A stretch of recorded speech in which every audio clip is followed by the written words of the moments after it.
말씀 먼저 드리겠습니다. 담임 목사님께서는 광림교회 선교 헌신 예배차 출타하셨습니다. 위에서 기도해 주시고요. 이번 토요일 날 오전 10시부터 새가족 환영회가 있습니다. 이를 위해서 협조해 주시고 지속적으로 기도해 주시면 감사하겠습니다. 하나님의 말씀 봉독하도록 하겠습니다. 하나님의 말씀은 창세기 39장 1절에서 5절 말씀입니다. 창세기 39장 1절에서 5절 말씀까지 우리 한 절씩 교독하도록 하겠습니다. 1절 말씀 제가 먼저 봉독합니다. 요셉이 이끌려 애굽에 내려가매 바로의 신하 12대장 애굽 사람 보디발이 그를 그리로 데려간 이스라엘 사람의 손에서 그를 산이라.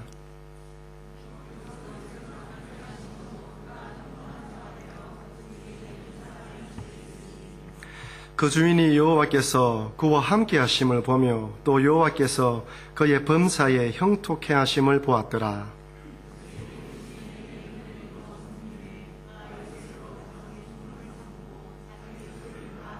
같이 읽겠습니다. 그가 요셉에게 자기 집과 그 모든 소유물을 주관한 것부터 여호와께서 요셉을 위하여 그 애굽 사람의 집에 복을 내리심으로 여호와의 복이 그의 집과 밭에 있는 모두 소유에 미친지라. 아멘. 한번 따라할까요? 요셉과 함께 하심으로. 오늘 이 제목으로 설교를 나누도록 하겠습니다. 여러분 저는 지난 한 달 전에 수요예배 설교 때 성도란 예수님을 믿어 거룩한 신분이 된 사람, 그리고 하나님이 원하시는 그 성도의 삶을 살아가기로 결단하는 사람이라고 말씀드렸습니다. 그러면서 참된 성도는 찰나의 신앙이 아니라 그리스도의 복음 위에서 굳건하게 서가며 받은 은사로 교회를 위하여 봉사하고 주님의 재림을 기다리는 자라고 말씀드렸습니다. 기억나시죠? 예. 오늘은 이런 참된 성도의 삶을 살았다고 말할 수 있는 요셉의 삶을 통해 이런 참된 믿음을 가지고 우리가 이 변수가 많고 믿음이 통하지 않을 것만 같은 세상에서 어떻게 성도의 삶을 실현하고 실천하고 살 수 있는지 한번 이 부분을 가지고 은혜를 나누려고 합니다. 근데 오늘 우리가 본문에 등장하는 요셉을 좀 더 잘 이해하기 위해서는 두 가지 개념을 신앙 안에서 잘 정리해야 되는데 그 중에 첫 번째 바로 성공 형통이라는 개념입니다. 성공 형통이라는 개념을 세상적인 기준이 아니라 믿음 안에서 하나님 안에서 재정립하지 않으면 우리는 항상 이 성공이란과 형통이란 것으로 인해 가지고 시험에 빠질 수밖에 없습니다.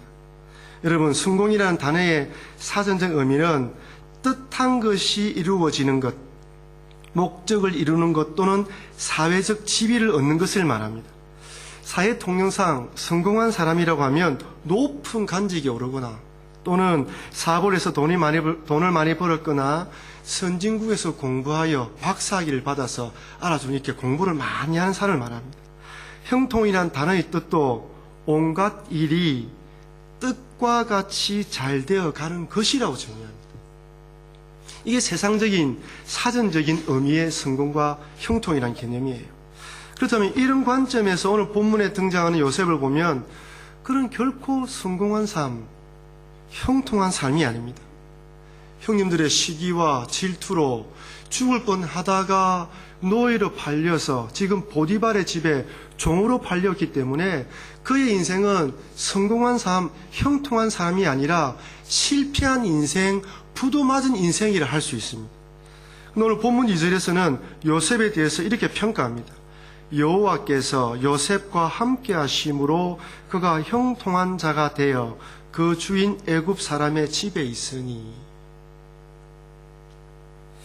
그렇다면 왜 성경은 세상적으로 망한 인생과 같은 부도난 인생과 같은 요셉을 형통한 사람이라고 이야기하는 것일까요? 그 이유는 세상은 결과론적으로만 판단하지만 하나님께서는 관계로 형통함을 판단한다는 거예요.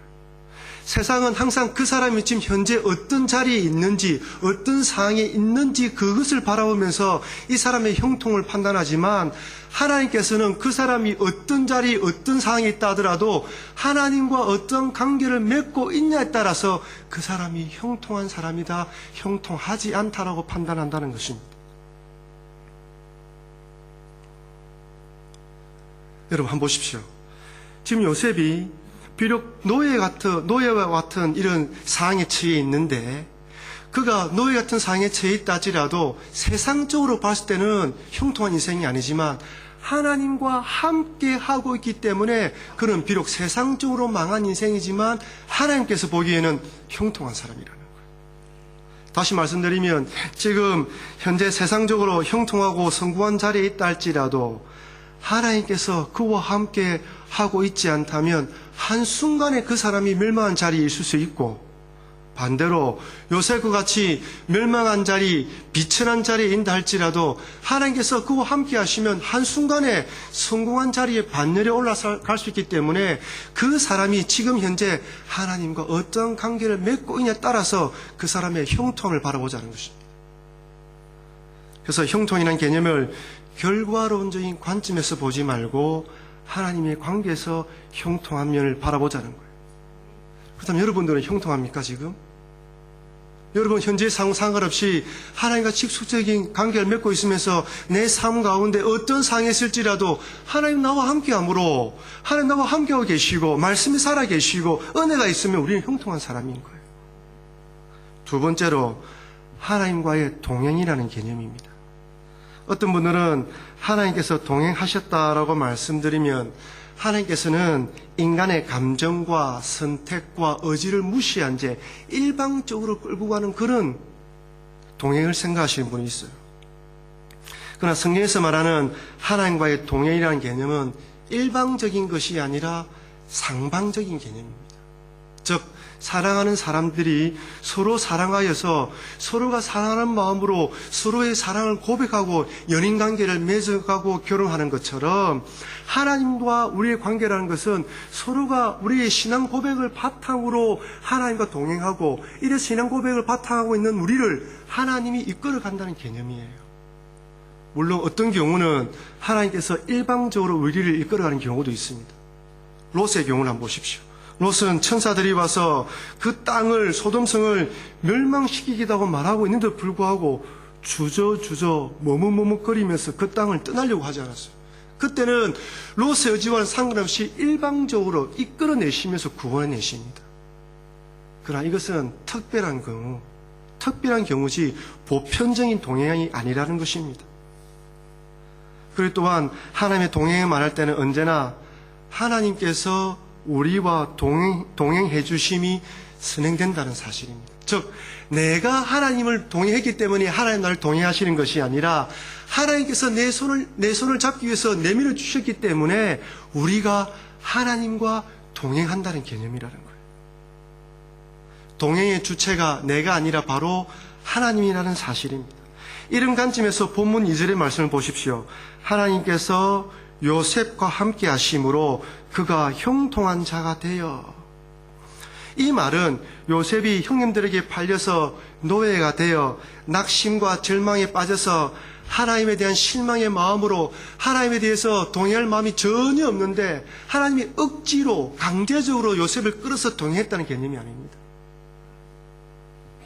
비록 요셉이 절망과 낙심 가운데 있었지만 그럼에도 여기에는 하나님의 특별한 뜻이 있을 거야, 내가 알지 못하는 하나님의 특별한 계획이 있어 라는 그 부분을 믿음으로 선택하고 하나님을 바라보고 그 하나님을 믿었기 때문에 선택의 결과로 하나님이 동의했다는 거예요. 즉 상방적이라는 것입니다. 여러분 한번 생각해 보십시오. 17세 소년에 불과한 요셉에게 어느 날 갑자기 닥쳐온 이 불행의 사건은 참으로 감당하기 힘든 사건입니다.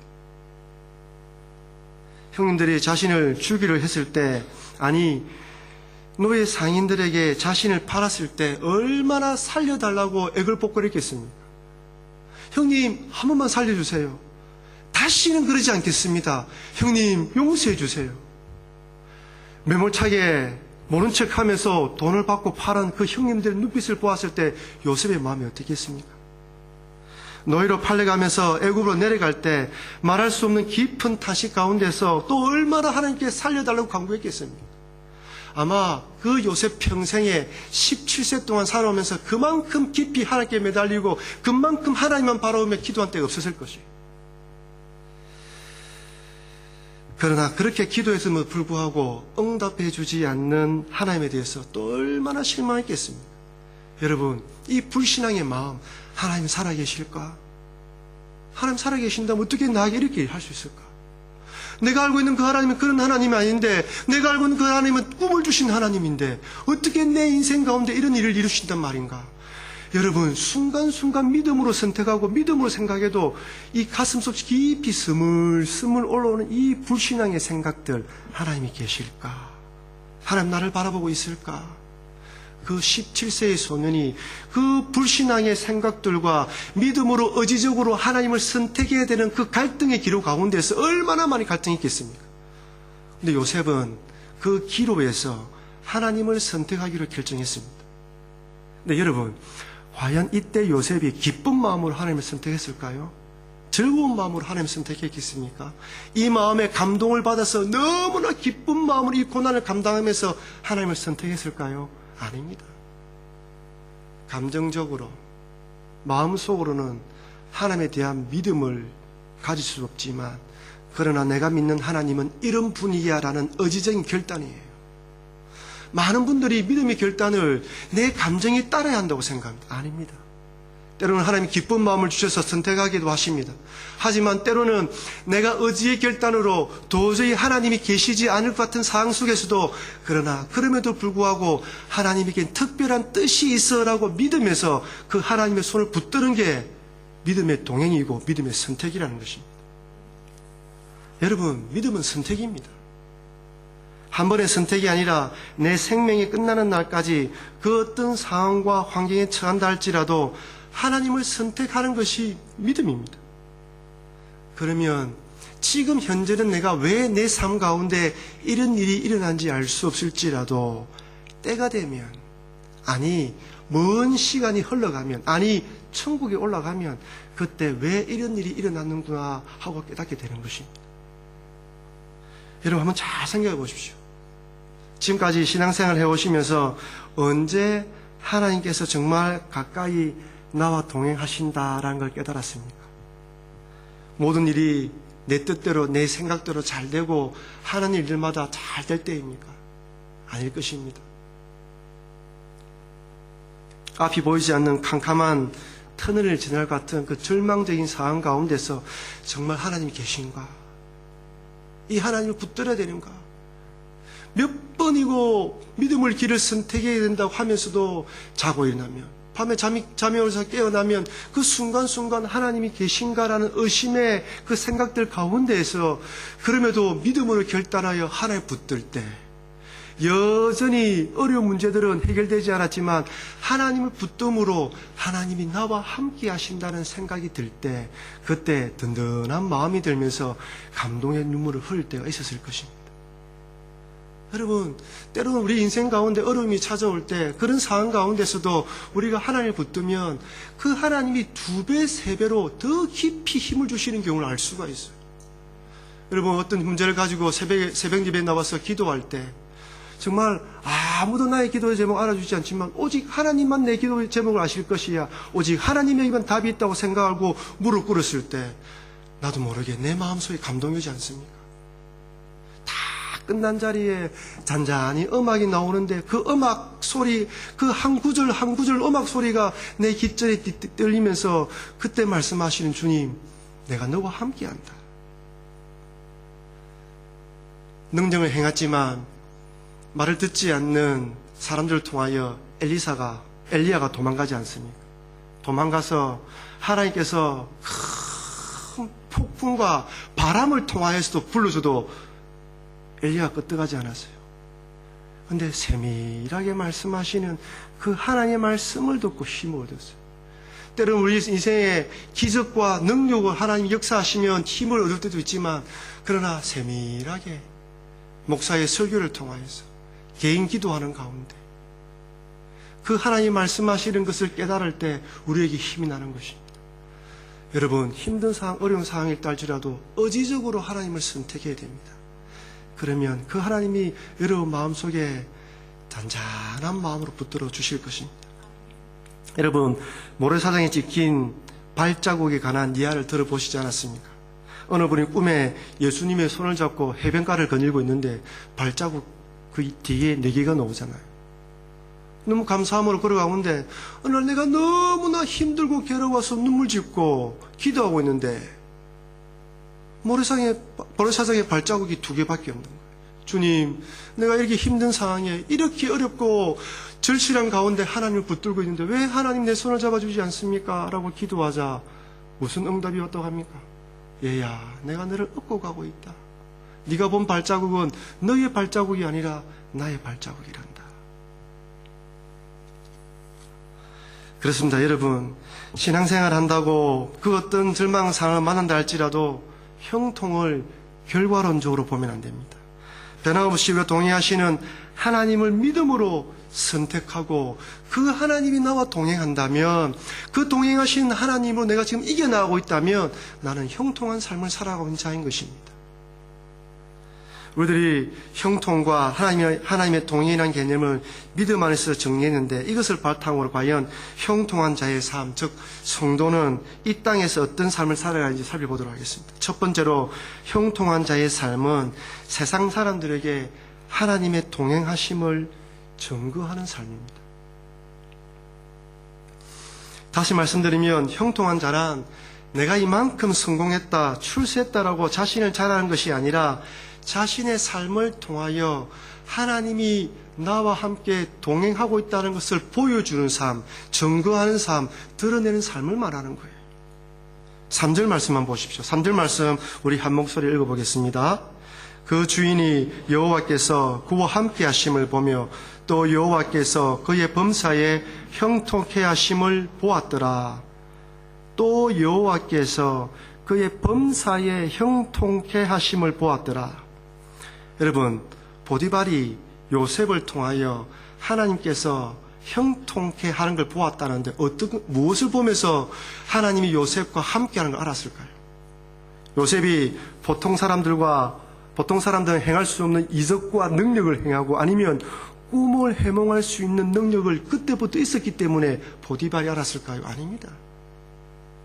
꿈 해석 능력은 감옥에 있을 때 하나님 주신 특별한 능력이기 때문에 그전에는 요셉이 꿈을 해석했다는 내용이 없습니다. 그리고 그 이전에는 어떠한 능력과 기적을 행했다는 능력 이야기가 없어요. 보디발은 요셉이 행하는 그 어떤 신기한 능력 때문에 하나님께서 요셉과 함께 하심을 본 것이 아니라 요셉의 신실한 삶을 통하여서 하나님의 동행하심을 본 거예요. 즉 노예였지만 신실하며 정직하며 성실하게 살아가는 그의 일상적인 삶의 모습과 하나님께 경배하고 하나님께 감사하는 그의 모습을 보면서 야, 정말 저 사람은 하나님과 함께하는 삶이구나, 저 사람은 하나님과 동행하는 삶이야 하고 깨달은 거예요. 여러분, 우리들이 아무리 교회에서 어떻게 찬양하고 하나님의 말씀에 아멘으로 하다반다 할지라도 내 주변의 사람들, 특히 예수 믿지 않는 나의 친구들, 예수 믿지 않는 나의 주변의 동료들이 나를 바라보면서 하나님의 동행하심을 깨닫지 못한다면 우리는 결코 형통한 자, 참된 성도의 삶을 살고 있다고 자신있게 말할 수 없을 것입니다. 만약 직장 동료나 이웃들이 우리를 통하여 하나님을 발견하지 못하고 나의 욕망과 인간적인 욕심을 발견한다면 우리는 하나님과 동행하는 삶이 아니라 세상과 동행하는 삶, 세상의 욕망과 동행하는 삶을 살고 있다고 말할 수 있는 것입니다. 2004년에 사랑의 교회에서 주최하는 국제제자훈련 지도자 세미나에 참석하게 되었습니다. 한 목장에 창간 수업을 하게 되는데 그때에 그 교회 그 목장에 출석한 지 3년밖에 되지 않는 한 목원이 자기 신앙을 간증하더라고요. 자기는 3년 전에 처음으로 교회에 출석하게 되었고, 교회 출석하면 만사형통 모든 것이 잘 된다는 이야기를 듣고 교회에 출석했다고 이야기를 하더라고요. 처음에 교회 출석해서 예배드리고 난 뒤에 목장에 배정되어서 그 목장에 참석했는데, 다 예배를 나누고 난 뒤에 기도 제목을 나누는데 깜짝 놀랐다는 거예요. 왜냐하면 그 목장을 섬기는 목자가 보일러 사업을 하고 계셨는데, 자기 기도 제목을 내면서 보일러 사업이 너무 안 되어서 기도해 달라고 하더라는 거예요. 이 사람 생각에 예수 믿으면 모든 게 형통한다는데 왜 이 신실하게 믿는 목자는 사업이 잘 안 되는 것일까? 한 번은 그럴 수 있겠지라고 생각하고, 한 번은 그럴 수 있겠지라고 생각했는데, 그 다음 주에도 계속해서 기도 제목을 내고 몇 주가 지났는데 그분의 사업이 더 안 되더라는 거예요. 그런데 그분이 더 깜짝 놀란 것은, 그 목자가 그런 상황 가운데서도 하나님을 원망하거나 낭망하거나 하나님에서 항의하는 것이 아니라, 그런 상황 가운데서도 하나님의 특별한 뜻이 있겠지라고 믿으면서 더 열심히 교회를 봉사하고 목원들을 섬기더라는 거예요. 그러면서 이분이 그렇게 깨달았답니다. 만사 형통만을 추구하는 것이 참된 신앙이 아니라, 어떠한 상황 가운데서도 하나님을 바라보면서 하나님께서 함께 하심을 믿는 것이 참된 신앙이구나라고 깨달으면서, 제가 그분을 통해서 참된 신앙이 무엇인지 깨달았습니다라고 이야기하더라고요. 그렇습니다. 세상 사람들은, 우리 그리스도인들이 어떠한 상황 가운데서도 믿음으로 살아가는 모습을 볼 때 우리를 통하여 하나님을 발견할 뿐 아니라 참된 신앙이 이런 것이구나라고 깨닫게 되는 거예요. 두 번째로, 형통한 삶은 나만 잘 되는 삶이 아니라 주변 사람들과 더불어 복을 받는 삶을 말합니다. 즉, 하나님께서 요셉과 동행한 것을 목격한 보디발은 요셉을 가정총무로 세웁니다. 여러분, 4절 말씀입니다. 4절 말씀 제가 읽어드리겠습니다. 요셉이 그 주인에게 은혜를 입어 섬김에 그가 요셉으로 가정 총무를 삼고 자기 소유를 다 그 손에 위임하니. 하나님 안에서 믿음으로 굳게 세우며 나갔던 요셉이 비록 노예란 신분이었지만, 노예들이라면 부러워할 만한 가정 총무 자리까지 올라갔습니다. 주인의 식료를 관리하는 일을 제외하고 모든 소유를 주관할 수 있는 막강한 권력을 가지게 되었습니다. 그렇다면 이렇게 가정총무가 된 요셉이 어떤 마음으로 가정총무의 역할을 감당했을까요? 5절 말씀입니다. 우리 5절 말씀 한 목소리 읽어보겠습니다. 시작.